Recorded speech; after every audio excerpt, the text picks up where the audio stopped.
ఒకసారి యుద్ధం ప్రారంభమైతే అది ఎప్పుడు ముగుస్తుందో ఎవరికీ తెలియదు. ఎంతమంది ప్రాణాలు కోల్పోతారో ఊహించడం కష్టం. 20 నెలలుగా సాగుతున్న రష్యా ఉక్రెయిన్ యుద్ధమే అందుకు ఉదాహరణ కాగా 40 రోజుల క్రితం ప్రారంభమైన ఇజ్రాయెల్ హమాస్ పోరాటం కూడా అదే తరహాలో సాగుతోంది. హమాస్ను అంతం చేయటమే లక్ష్యంగా ఇజ్రాయెల్ గాజా నలువైపులా దాడులను రోజురోజుకు తీవ్రతరం చేస్తోంది. ఈ దాడులను హమాస్ కూడా అంతే తీవ్రంగా ప్రతిఘటిస్తోంది. ఈ దాడుల్లో మహిళలు, చిన్నారులు సహా సుమారు 13,000 మంది పాలస్తీనీయులు, 1,200 మంది ఇజ్రాయేలీలు ప్రాణాలు కోల్పోగా అంతకు మించి క్షతగాత్రులయ్యారు. ఇరుపక్షాల మంకుపట్టు చూస్తూ ఉంటే ఇంకా ఎన్ని మరణాలు సంభవిస్తాయో అనే ఆందోళన వ్యక్తం అవుతోంది. ఇదే సమయంలో సంధికి అవకాశాలు ఉన్నాయని అమెరికా, హమాస్ ప్రకటించడంతో పరిణామాలు కొత్త మలుపు తీసుకున్నాయి. మరి నిజంగా అందుకు అవకాశాలు ఉన్నాయా? ఉంటే జరగబోయే పరిణామాలు ఏమిటి?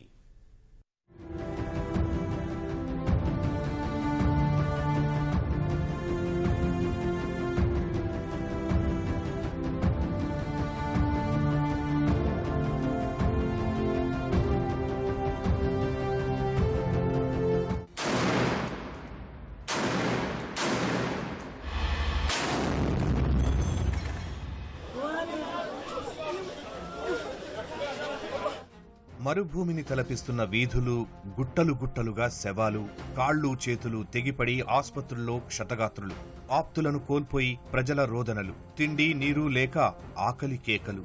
ఇది పాలస్తీనాలోని గాజాలో ప్రస్తుతం కనిపిస్తున్న దయనీయ పరిస్థితి. విషాదం అంతా ఇక్కడే ఉందా అనిపించేంత దీనస్థితి గాజాది. అక్టోబర్ 7న తమ దేశంలోకి చొరబడి దాడులు చేయడంతో పాటు వందలాది మంది తమ దేశస్థులను అపహరించిన హమాస్ను అంతం చేయడమే లక్ష్యంగా ఇజ్రాయెల్ కొనసాగిస్తున్న యుద్ధంతో ఇది గాజా పరిస్థితి. మరి ఈ దాడులు ఆరంభమై 40 రోజులు దాటిపోయాయి. ఇజ్రాయెల్ దాడులను రోజురోజుకు ఉధృతం చేస్తూ ఉంటే హమాస్ వాటిని అంతే ధీటుగా తిప్పికొడుతోంది. పరిస్థితులు చూస్తూ ఉంటే ఈ పోరాటం ఇప్పట్లో ముగిసే పరిస్థితి కనిపించటం లేదు. కారణం ఇజ్రాయెల్ సైన్యం తమ దాడులను తాజాగా మరింత విస్తరించడమే.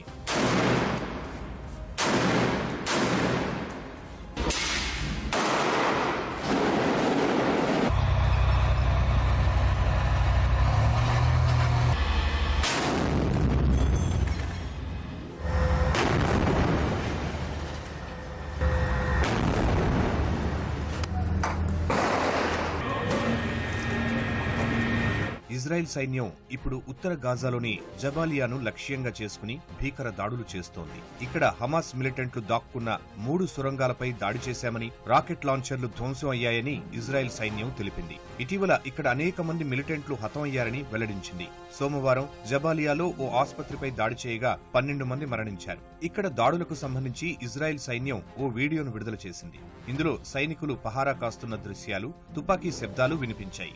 ఆది నుంచి ఇజ్రాయెల్ సైన్యం ఉత్తర గాజాపై ఎక్కువ దాడులు చేస్తోంది.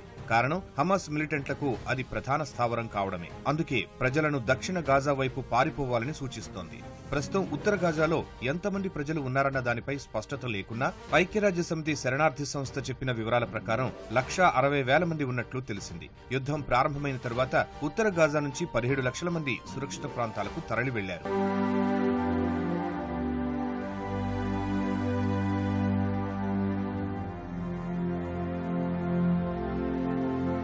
ఉత్తర గాజాలో ఇజ్రాయెల్ సైన్యం ఆసుపత్రులను కూడా లక్ష్యంగా చేసుకుంటోంది.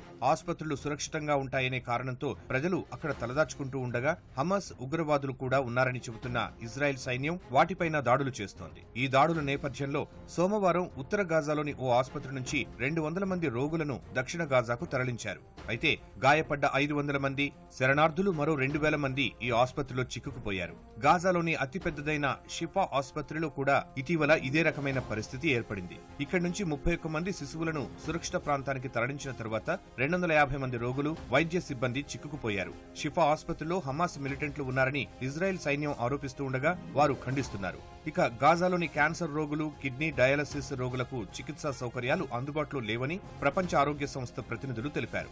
వచ్చే నెల రోజుల్లో గాజాలో 5,500 మంది గర్భిణులు బిడ్డలకు జన్మనివ్వబోతున్నారని, ఆసుపత్రులు కిక్కిరిసే అవకాశం ఉన్నందున వారందరికీ చికిత్స కష్టమయ్యే పరిస్థితులు నెలకొన్నాయని ఆందోళన వ్యక్తం చేశారు.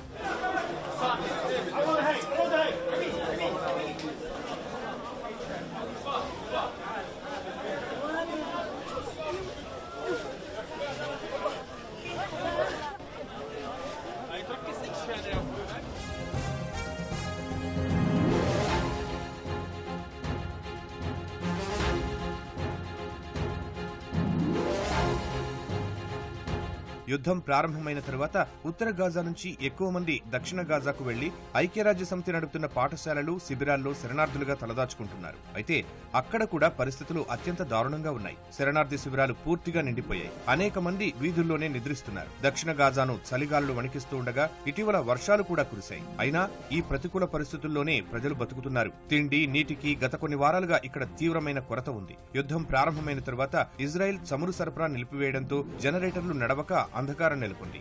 ఇక దక్షిణ గాజాను ప్రజలు సురక్షిత ప్రాంతం అని భావిస్తూ ఉండగా ఇజ్రాయెల్ సైన్యం ఈ ప్రాంతంపై కూడా దాడులు కొనసాగిస్తూ ఉండడంతో తరచూ మహిళలు, చిన్నారులు సహా పదుల సంఖ్యలో ప్రజలు ప్రాణాలు కోల్పోతున్నారు.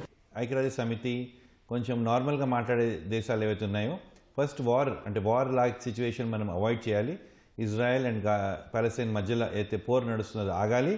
ఆగినాక నెగోసియేషన్స్ ఏ విధంగా అవుతాయో ముందుకు చూడాలి. అండ్ దెన్ ఇప్పుడు హమాస్ మెయిన్ టార్గెట్ ఏముందంటే వాళ్ళ పాలస్తీన్ ఎవరైతే పట్టుకొని వాళ్ళ జైళ్ళలో ఉన్నారో వాళ్ళందరినీ వదిలిపెట్టమని హమాస్ పట్టుబట్టింది. ఇప్పుడు ఇజ్రాయెల్ నుంచి ఉన్న 50 ఎవరైతే వీళ్ళ సిటిజన్స్ ఉన్నారో వాళ్ళని వదిలిపెట్టమని వీళ్ళు.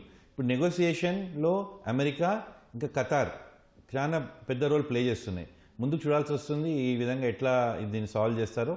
ఇప్పుడు మటుకు మాత్రం సీజ్ ఫైర్ అంటే ఒక యుద్ధ పరిస్థితి దాన్ని ఆపడం కొన్ని రోజుల కోసము మంచిది అనిపిస్తుంది. హమాస్ ఏమంటుంది, ఈ సీజ్ ఫైర్ అవుతుందో ఇంకా లాంగ్ టర్మ్ కంటిన్యూ అవుతుందని హమాస్ వ్యూ. కానీ ముందుకు చూడాలి ఏ విధంగా అవుతుందో. ఎందుకంటే ఇజ్రాయెల్కి ఆ సడన్ అక్టోబర్ 7 అటాక్ అయిందో చాలా సడన్గా అయింది. దాంతో బాగా నష్టమైంది. ఆ నష్టాన్ని ఇజ్రాయెల్ ఏ విధంగా ఒప్పుకొని తర్వాత ఇప్పుడు నెగోసియేషన్కి వస్తుందో చూడాల్సి వస్తుంది. ఉత్తర గాజాలో భీకర యుద్ధం, దక్షిణ గాజాలోని శరణార్థి శిబిరాల్లో ప్రజల దీనావస్థ కొనసాగుతుండగానే తాజాగా ఊరట కలిగించే ఓ పరిణామం చోటు చేసుకుంది. సంధి విషయంలో 2 ప్రకటనలు వెలువడ్డాయి. ఇజ్రాయెల్ ప్రభుత్వం, హమాస్ మధ్య సంధి ప్రయత్నాలు చివరి దశకు చేరుకుంటున్నట్లు అగ్రరాజ్యం అమెరికా స్వయంగా ప్రకటించింది. గతంలో కంటే దగ్గరగా ఉన్నామని తెలిపింది. హమాస్ అధినేత ఇస్మాయిల్ హానియా నుంచి కూడా ఇదే తరహా ప్రకటన వచ్చింది. ఇజ్రాయెల్తో సంధికి దగ్గరవుతున్నామని తెలిపారు.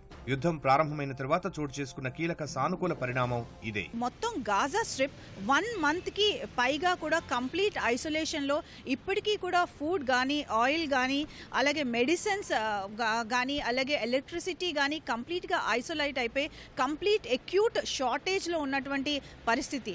అలాగే చాలా వరకు గాజా హాస్పిటల్స్ కంప్లీట్ గా స్టాక్ అవుట్ లో ఉన్నటువంటి పరిస్థితి ఇప్పుడు మనకు కనిపిస్తుంది.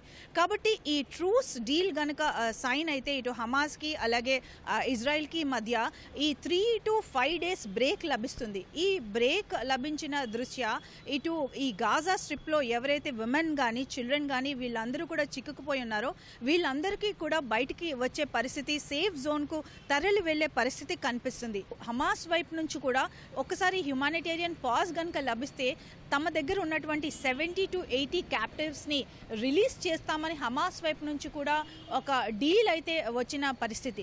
కాబట్టి ఈ సిచ్యువేషన్లో ఇప్పుడు హ్యుమానిటేరియన్ పాజ్ అతి త్వరలో వస్తుందని అందరికీ ఒక హోప్ అయితే ఉంది.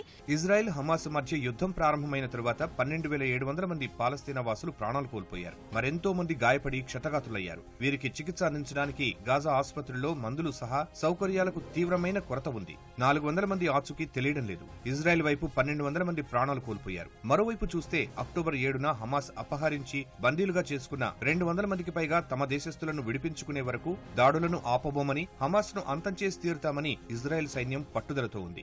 హమాస్ కూడా ఇజ్రాయెల్ కు ధీటుగా బదిలిస్తోంది. అయితే ఇరు వర్గాల పోరాటంలో సమిధలుగా మారుతున్నది అన్యం పుణ్యం ఎరుగని అమాయక ప్రజలే. మిలిటరీ పరంగా హమాస్ కు ఈ హ్యుమానిటేరియన్ పాస్ కానీ, ఈ ట్రూస్ డీల్ కానీ ఏమి పెద్దగా కొత్త అవకాశాలు లభించకపోవచ్చు. అలాగే ఇటు పొలిటికల్గా కూడా ఈ హమాస్కి ఏ విధమైన ఎడిషన్ రాకపోవచ్చు.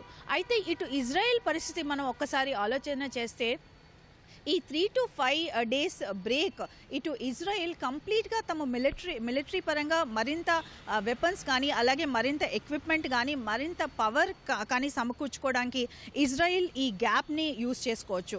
అయితే పొలిటికల్గా ఇజ్రాయెల్కు ఇది ఏమీ అంత కలిసి రాదు. బికాజ్ ఆల్రెడీ ఇజ్రాయెల్ మీద ప్రెషర్ అయితే బిల్డప్ అవుతుంది. ఇటు యునైటెడ్ స్టేట్స్ ఆఫ్ అమెరికా కానీ, అలాగే యూరోపియన్ యూనియన్లో ఉన్న చాలా వరకు దేశాలు కానీ, అలాగే ఖతార్ వంటి దేశాలు కూడా దౌత్యం చేస్తున్నటువంటి ఖతార్ వంటి దేశాలు, చాలా అరబ్ కంట్రీస్ కూడా ఆల్రెడీ ఇజ్రాయెల్పై ఒక ప్రెషర్ బిల్డప్ అవుతూ వస్తుంది. కాబట్టి ఇప్పుడున్నటువంటి పరిస్థితుల్లో ఈ ట్రూస్ డీల్ కానీ అలాగే హ్యుమానిటేరియన్ పాజ్ కానీ చాలా అవసరం. యుద్ధం ఎప్పుడు ఆగుతుందో, ఇంకా ఎంతమంది ప్రాణాలు కోల్పోతారో, మరెంతమంది క్షతగాత్రులుగా మారతారో తెలియని పరిస్థితి. చిన్నారులు, వృద్ధుల పరిస్థితి అయితే అత్యంత దీనంగా మారిపోయింది. ఈ పరిస్థితుల్లో సంధి ప్రకటన అతి పెద్ద ఊరటగా భావిస్తున్నారు. నిజంగా అది జరగాలని పాలస్తీనా వాసులతో పాటు యావత్ ప్రపంచం కోరుకుంటోంది. అది అతి త్వరగా జరిగి ప్రాణనష్టం ఆగాలని, గాజా వాసులకు మనశ్శాంతి, ప్రపంచంలో శాంతి రావాలని అందరి ఆకాంక్ష.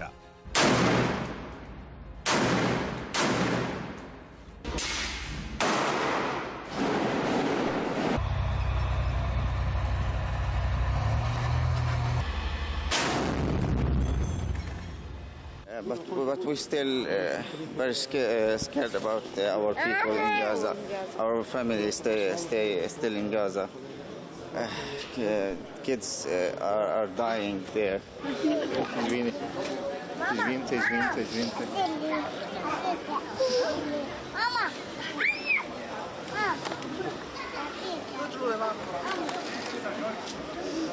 Feel safe. I feel that my child is safe here right now in Bosnia. In Gaza, I was so scared about what will happen to him and how to save him from Gaza and the bombing everywhere.